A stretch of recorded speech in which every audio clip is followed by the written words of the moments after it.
Are you ready to get into Yah's Word? I am as well. I want you to open your Bibles with me, if you will, to Leviticus chapter 23, and we're going to pick up with verse 9 in just a moment. And the title of my message is HaBikkurim, how Yeshua fulfilled the wave sheaf offering. All right, let's get right into the verses. It says, "And Yah spoke to Moshe, saying, Speak to the children of Israel." Now, I want to encourage you, when you read that in the Bible, you need to realize that you are a part of believing Israel. And so when Yah speaks to Moshe and tells Moshe to speak to the children of Israel, your ears ought to perk up, because Elohim is about to say something to you. "Speak to the children of Israel, and you shall say to them, when you come into the land which I give you, and shall reap its harvest." This is talking about the barley harvest. The barley harvest is the first harvest of the year. "When you come into the land which I give you," Yah says here, "and shall reap its harvest," you're ready to bring in the barley, "then you shall bring a sheaf of the first fruits of your harvest to the priest." So you're to go out and you are to harvest a certain portion, a sheaf of your first fruits of the barley harvest. So you bring the first portion to Yah. You bring it to the priest, it says. And what's the priest going to do? "And he shall wave the sheaf before Yah for your acceptance." You have to be accepted before you can enjoy the barley harvest. You have to be accepted before you can then enjoy the wheat harvest. That's to come a bit later. And all of the harvests of the year, you must be accepted. So you have to bring the first portion of the barley harvest. That's the first harvest of the year. So it's the first of the first. And you bring it to the priest, and the priest waves it before Yah. And by waving it before Yah, and by that Israelite bringing it to the priest, that Israelite is declaring and proclaiming that Yah is his source. Yah is his provider. Yah is the one who will send the goodness and the blessings. Yah is the one who takes care of me and will bless me. And by doing that, when it's done with a proper heart, then Yah says, "I accept you. I accept you, and I'm going to bless the rest of the harvest."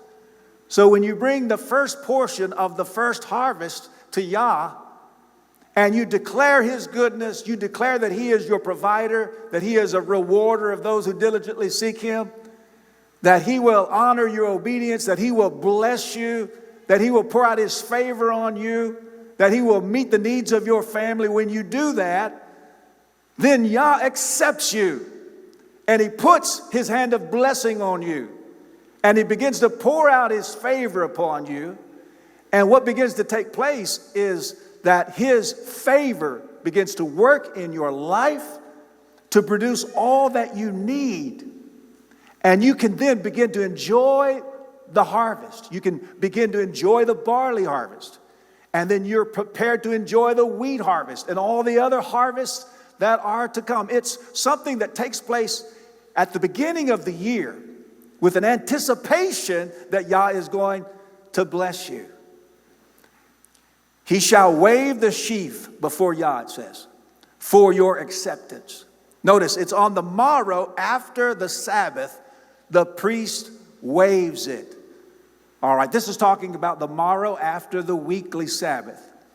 So we've just enjoyed the weekly Sabbath when the sun goes down. It's probably setting about now. Then we start a new day. And it is the morrow after the weekly Sabbath. So Yom HaBikkurim, or the day of the wave sheaf offering, always falls on the first day of the week. It always falls on the first day of the week. So it's on the morrow after the Sabbath, the priest waves it. And on that day, when you wave the sheaf, you shall prepare a male lamb, a year old. Now, all of these sacrifices, all of these offerings point to Yeshua. When you read in Leviticus about the offerings, many people get all bogged down and they don't know why they should read all that. They don't know how it relates. Listen, when you understand that all of those sacrifices and all of those offerings point to Yeshua, then Leviticus is the most exciting book in the Bible because you see Yeshua everywhere. And so on that day, Yom HaBikkurim, when you wave the sheaf, you shall prepare a male lamb, a year old, a perfect one. Doesn't that point to Yeshua? As an ascending offering to Yah. An ascending offering is a whole burnt offering. The entire animal is consumed in fire. And that points to Yeshua because Yeshua gave himself to Yah completely. Spirit, being, and physical body. He held nothing back from the Father. He submitted himself completely to the Father. He was the most submitted person on the planet, and yet he walked in the greatest degree of power. That's the power of submission. He said, I don't even speak my own words. I just speak the words of my Father, the one who sent me. I don't do my own work. I do the works of him who sent me. I didn't come to do my own will. I came to do the will of my Father. And Yeshua left an example to us. If we want to walk in power, we have to learn to walk in submission. We have to offer ourselves up as an ascending offering.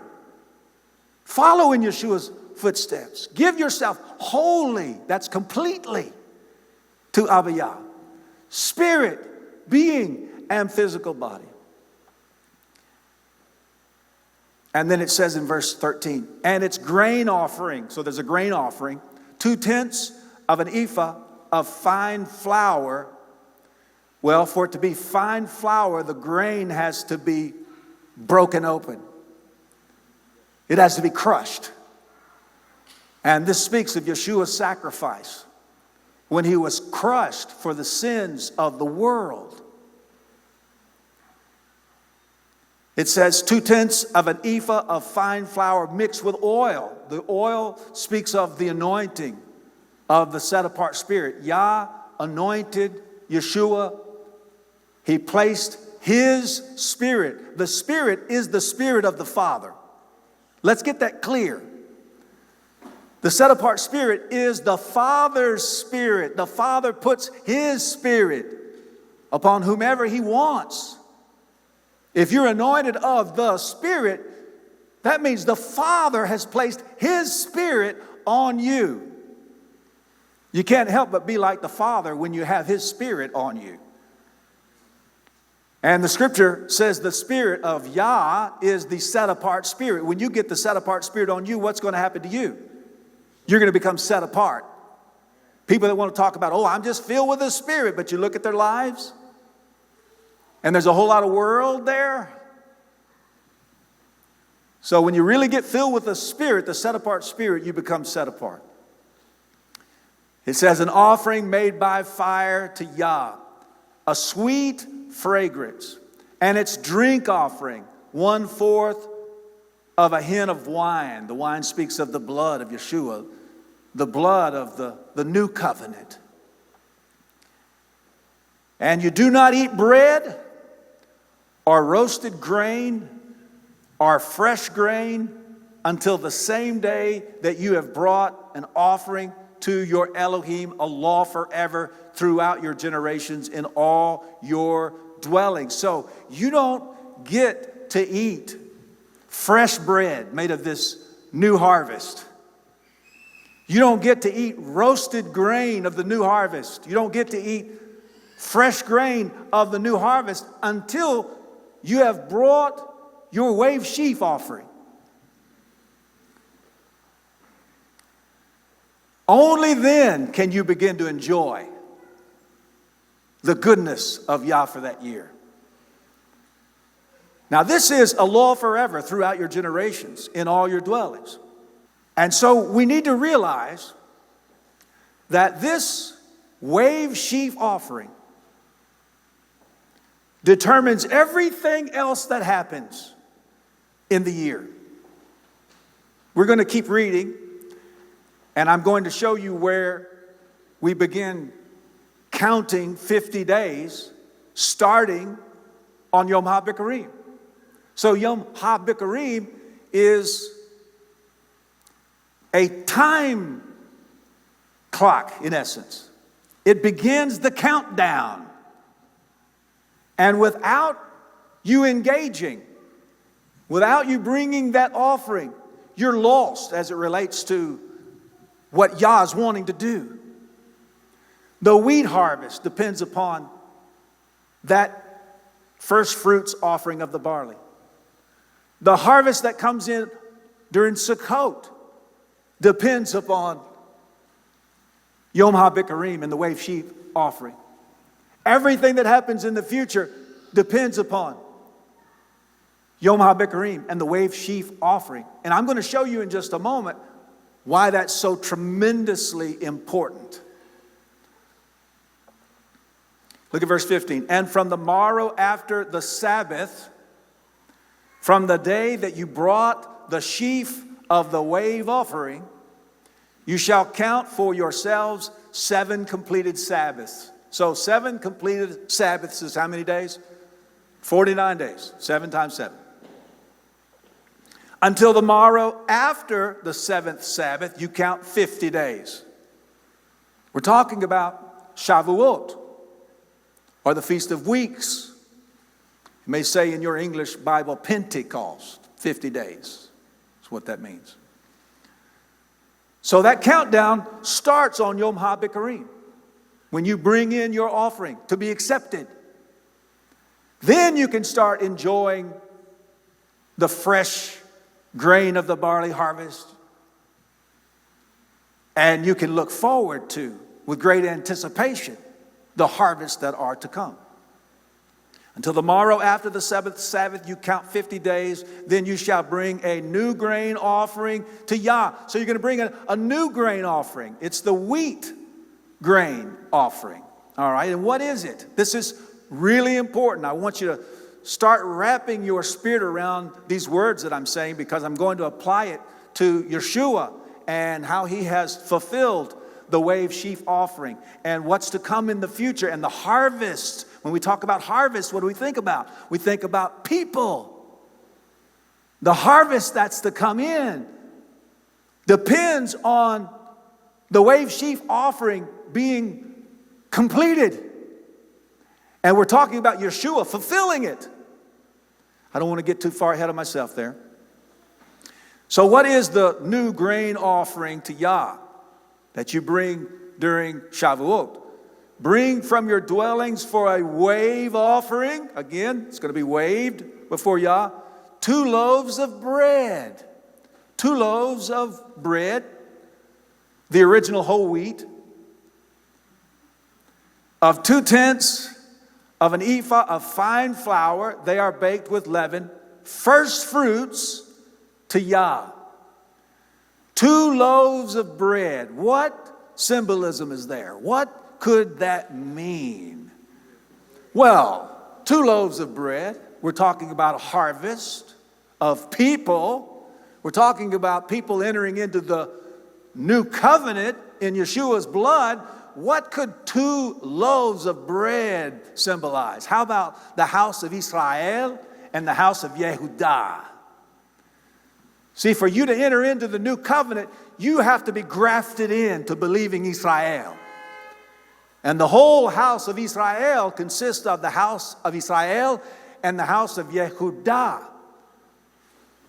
So when your wave sheaf offering is accepted and you start counting down and you get to 50 days and it's Shavuot and you bring in your 2 loaves of bread, then that is symbolizing the harvest that's before us. We're going to read some verses here where Yeshua talks to us about, don't say there's 4 months and then comes the harvest. He says the harvest is already white. Go out and get it. All right? And so we see the 2 loaves of bread, the house of Israel and the house of Yehudah. And we're reminding Yah as the bread is waved of the harvest that is to come. And that when we believe in Yeshua, we're grafted in. We don't become a part of a Roman-rooted Gentile church. That's religion, folks. I'm not saying that there's not sincere people in religion. You can be sincere, but sincerely wrong about some things. If you want to be a part of the new covenant in Yeshua's blood, you have to be a part of the house of Israel or the house of Yehudah.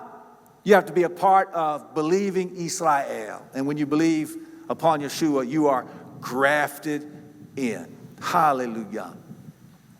And so go with me over to John chapter 12. And we're going to look at verse 24. And we're going to talk more about how Yeshua fulfilled the wave sheaf offering in his resurrection. Yeshua says here, "Truly, truly, I say to you, unless a grain of wheat falls into the ground and dies, it remains alone. But if it dies, it bears much fruit." He's likening himself to a seed. And he's saying, unless a seed falls to the ground and dies, it remains alone.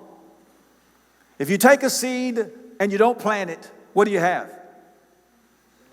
A seed, a lonely seed. It's all by itself. That's all you have is a seed. But if it falls to the ground and dies, in other words, if you plant it, it's one of the most wonderful miracles of Elohim. If you plant a seed, there's resurrection life in that seed. If you put it in the ground, it's going to get resurrected. In other words, it's going to come back to life. It looks like it's dead, and you bury it. But it's going to come up out of the grave. And when it comes out of the grave, it's going to produce multiple heads of grain, multiple heads of seed. And so Yeshua said, "Truly, truly, I say to you, unless a grain of wheat falls into the ground and dies," he's speaking of himself, "it remains alone. But if it dies, it bears much fruit." It's going to produce a harvest. There's a harvest coming.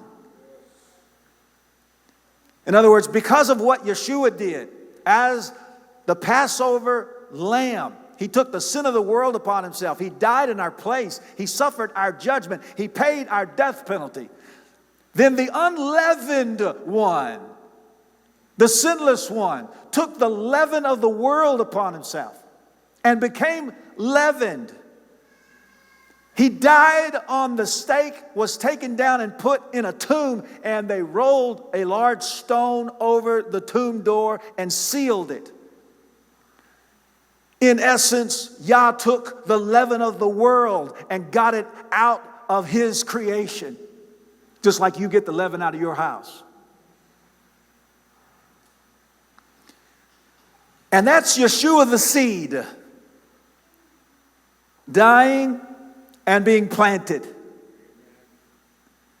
And he says, if I die and I'm planted, I'm going to produce a harvest.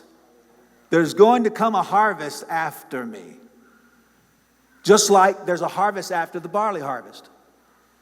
There's a wheat harvest. And what does the wheat harvest represent? People. Nations. There's a harvest coming, Yeshua is saying. 1 Corinthians chapter 5, starting with verse 6. Shaul is writing here, "Your boasting is not good. Do you not know that a little leaven leavens the entire lump? A little sin will go through a body very quickly. A little leaven leavens the entire lump." What is he doing? Using festival terminology. People want to say that Shaul was anti-Torah, that he abolished the Torah, that he stopped worshiping on Shabbat and changed the seventh day Shabbat to the first day or some other day, that he no longer supported the feast that we read about in Leviticus 23. And yet here he is explaining the dynamic of sin. And what is he using? Festival terminology. Therefore, cleanse out the old leaven. Get the leaven out, so that you are a new lump. As you are unleavened, you are positionally unleavened because of what Yeshua did. He took the leaven of the world upon himself. And Yah removed the leaven of his creation, put it on his son, and buried it. Hallelujah. So that all who would believe upon Yeshua could become unleavened. If you believe, you are positionally unleavened. You say, what does that mean, positionally unleavened? That means that every resource of heaven is available to you to walk as an unleavened individual. Now, whether you take advantage of that or not is up to you. But positionally, as a believer, you have been made unleavened. Walk in it. Notice, for also Messiah, our Pesach, or our Passover lamb, was slaughtered for us. You would think that if Shaul was wanting to abolish the festivals, he wouldn't be talking about Messiah as the Pesach. Verse 8, so then let us celebrate the festival. Wait a minute. What festival is he talking about? Christmas? Easter? Halloween? Valentine's Day? What festival is he talking about? This is Shaul saying, let us as believers celebrate the festival. He's talking about Passover and the Feast of Unleavened Bread. Not with old leaven. Get the leaven out. Get the leaven out of your house and get the leaven out of your life. Nor with the leaven of evil and wickedness, but with the unleavened bread of sincerity and truth. And so Yeshua was the Pesach. He is the Pesach, our Passover lamb. He is the unleavened one who took the leaven of the world upon himself so that through belief in him we might become unleavened. And we're going to see that he's also the fulfillment of Yom HaBikkurim. He's the fulfillment of the wave sheaf offering. Let's read a little bit in the good news account of Luke concerning the resurrection. Now, if you want the whole story, you have to read all the good news accounts. And you kind of have to be a detective and you kind of have to piece it together. But we're going to take Luke today, for our purposes here, Luke 24, starting with verse 1. But on day 1 of the week. By the way, what is the day that Yom HaBikkurim falls on? It's the day after the weekly Sabbath, right? The first day of the week. But on day 1 of the week, at early dawn, they came to the tomb, bringing the spices which they had prepared. This is speaking of the women who followed Yeshua. And they found the stone rolled away from the tomb. In the good news account of Matthew, it says that there was a great earthquake and a messenger from Elohim came and rolled the stone back and sat upon it. Something to keep in mind, the messenger didn't roll the stone away to allow Yeshua to get out. He rolled the stone away to allow the witnesses to get in. Think about that, because it's the fact, it's the truth. Verse 3, and having entered, they did not find the body of the Master Yeshua. And it came to be, as they were perplexed about this, that see, 2 men stood by them in glittering garments. Now, here's another thing to think about. If there are 2, then there is 1. You say, what in the world does that mean? Well, some accounts say there was 1 messenger. This one says there's 2. But the fact is, if there are 2, then there's 1. I hope you understand what I mean by that. And becoming frightened and bowing their faces to the earth, these said to them, why do you seek the living among the dead? He is not here, but has been raised up. Remember how he spoke to you when he was still in the Galilee, saying the Son of Adam has to be delivered into the hands of sinners and be impaled, and the third day rise again. And they remembered his words, and having returned from the tomb, they reported all this to the 11 and to all the rest. And it was Miriam from Magdala, and Johanna, and Miriam, the mother of Jacob, and the rest with them, who told this to the emissaries. And their words appeared to them to be nonsense, and they did not believe them. Don't be discouraged when you start preaching the truth, telling your family members about Yeshua and his Torah lifestyle, and they look at you like you're speaking nonsense. These women were the first witnesses of Yeshua, and you would think they were preaching to a crowd that would listen, and yet they were considered to be people speaking nonsense. Verse 12, but Kepha rose and ran to the tomb, and stooping down, he saw the linen wrappings lying by themselves, and he went away home, marveling at what took place. Go with me over to 1 Corinthians chapter 15. We're going to pick up with verse 12. And I'm going to start tying all of this together. Yeshua was raised as the first fruits from the dead. Remember, the wave sheaf offering is a first fruits offering. It was to be offered on the day following the weekly Sabbath. And so we read in 1 Corinthians chapter 15, beginning with verse 12, and if Messiah is proclaimed that he has been raised from the dead, how do some among you say that there is no resurrection of the dead? So if we're preaching to you that Messiah has been raised, how can you say there's no resurrection from the dead?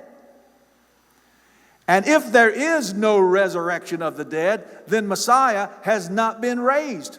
So what happens if Messiah has not been raised? The wave sheaf offering has not been accepted. There's no coming harvest. The world is lost and cannot be saved. Everything depends upon Yeshua being raised from the dead. Every other harvest is contingent upon the wave sheaf offering being made and accepted. You can't even begin to count down to Shavuot without Yeshua being raised from the dead. You can't begin to think about enjoying the harvest of Sukkot without Yeshua being raised from the dead. Everything is contingent upon the Master coming out of the tomb. Verse 14, and if Messiah has not been raised, then our proclaiming is empty. It means nothing. And your belief also empty. And we are also found false witnesses of Elohim, because we have witnessed of Elohim that he raised up Messiah, whom he did not raise up, if then the dead are not raised. Don't think for a second that Shaul doesn't understand these principles that I'm sharing with you. We already read a passage where he was calling the Messiah the Pesach, the Passover lamb, where he used festival terminology, leavened and unleavened. And now he is relating to what he understands about the wave sheaf offering.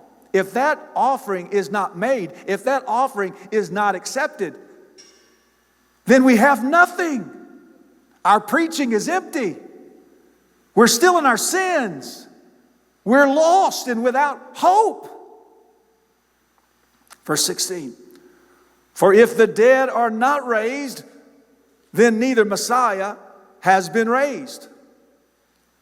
And if Messiah has not been raised, your belief is to no purpose. You are still in your sins. Because Yeshua is the fulfillment of the wave sheaf offering. Everything is contingent upon that offering. Verse 18. Then also those who have fallen asleep in Messiah have perished. If in this life only we have expectation in Messiah, in other words, if this is all just made up and we're just fooling ourselves, we are of all men the most wretched. Look at verse 20. But now Messiah has been raised from the dead. Notice, and has become the first fruit of those having fallen asleep.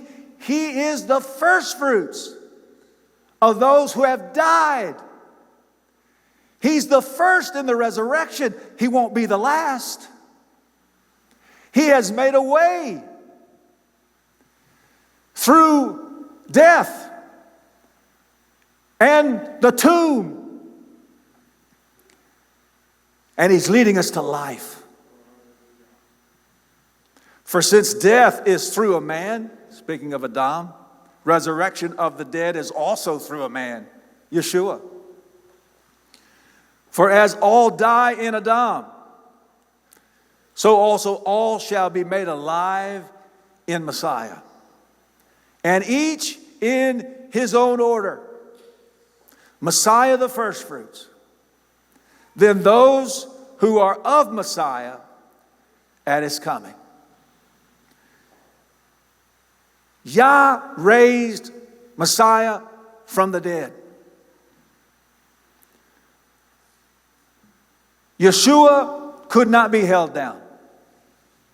And even though the dark kingdom, Hasatan, and demon forces celebrated what they thought was a victory, they had no idea Yah's plan. And I'm going to share with you a verse in a moment that says exactly that. Go with me over to Colossians chapter 1, and we'll pick up with verse 18. And he, Yeshua, is the head of the body, the assembly, who is the beginning. Notice, the firstborn from the dead. Well, if you are in a family and there's a firstborn, it implies that there are others. If you say, this is my firstborn, you're typically implying that there are others. And Yeshua is the firstborn from the dead. Notice, that he might become the one who is first in all. He is first in all. He is the wave sheaf offering. It is the first fruits of the first harvest of the year. He is first in all.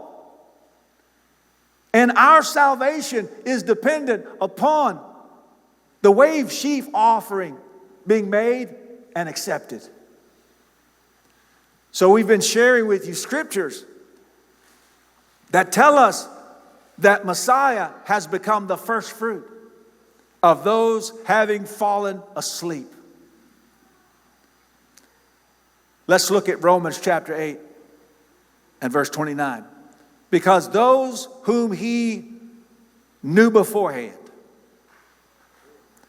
he also ordained beforehand to be conformed to the likeness of his Son, for him to be the firstborn, notice, among many brothers. Why would you follow Yeshua? He's the only one who made it out of the tomb alive, never to die again. He was resurrected with an exalted physical body that was transformed, that would never die again. Why would you follow him? Because you want the same body. You don't want the grave to hold you down? Why would you follow Yeshua? Yeshua said, follow me. What was he thinking when he said that? Follow me and I'll lead you to the Father. He's the only one who made it to the right hand. Why would you follow him? Because you want to make it to the Father as well. And then Romans chapter 6, starting with verse 4. We were therefore buried with him through immersion into death. So we joined into his death. We were buried with him through immersion. That as Messiah was raised from the dead by the esteem of the Father. He was raised from the dead by the esteem of the Father. So also we should walk in newness of life. For if we have come to be grown together in the likeness of his death, if you've joined with him in his death, we shall be also of the resurrection. We're going to also follow him in the resurrection. Now that is our consolation. You think about how difficult life can be. Trials and tribulations and pressures and persecutions. But when you know that by believing in Yeshua, he's the ultimate overcomer. And he's going to cause you to overcome. And death and the grave will not hold you down. And you're going to be resurrected as well. You're going to follow him. You're going to follow him to the right hand of the Father. In essence, he'll lead you right to the Father. Hallelujah.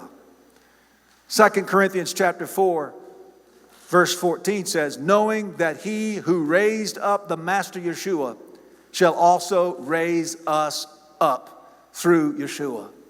That is something that we need to know. Knowing that he who raised up the Master Yeshua, speaking of Elohim, shall also raise us up through Yeshua.